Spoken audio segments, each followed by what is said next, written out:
Ассаламу алейкум. Я вас всех приветствую, друзья.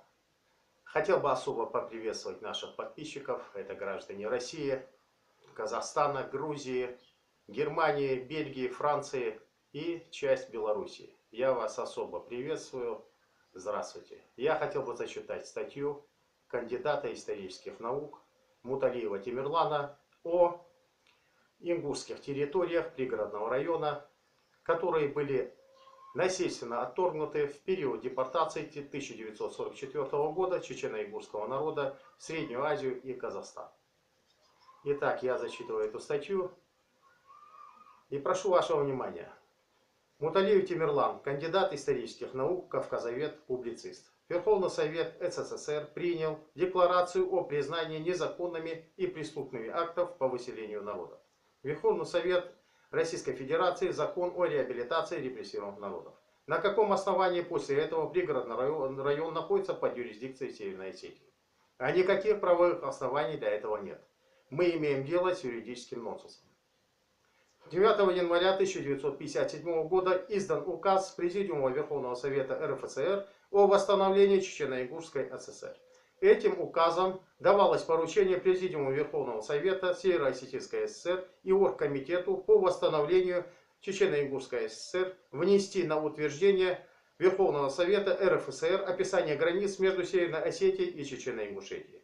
Весной этого же года был издан указ Президиума Верховного Совета РФСР об установлении этой границы за номером 721/4.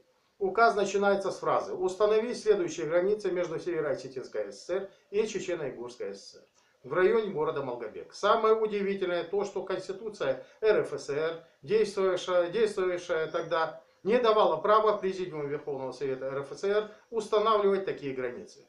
Он мог лишь утвердить их, а договариваться об этих установлениях должны сами республики. Значит, этот указ не соответствовал Конституции РФСР. Но даже по нему граница установлена только в районе Моздока и Малгобека, да и то для соединения территории Северной Осетии с Моздокским районом. В результате обокрадены не только территории нашей республики, но и Кабардино-Балкарии.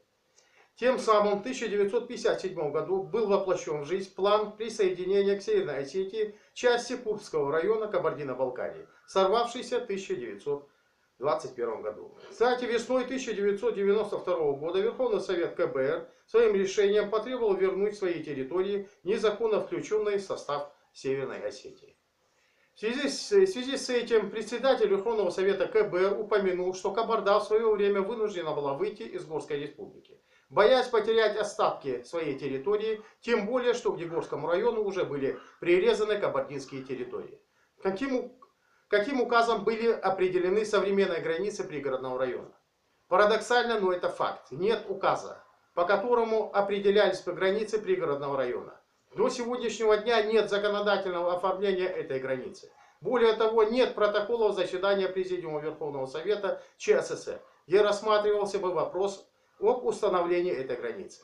А даже если бы они и были установлены Верховными Советами двух республик, то решение об этом вступало бы в законную силу после соответствующего указа Президиума Верховного Совета РФСР. Следовательно, с 1957 года Северная Осетия владеет, эксплуатирует и расхищает наше национальное достояние без всяких на то юридических оформленных прав.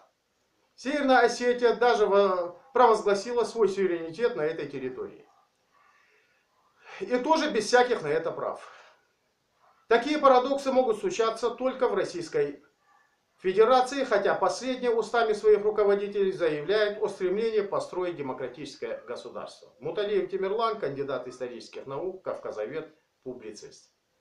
Свое мнение вы можете оставить в комментариях. Всего доброго. До свидания.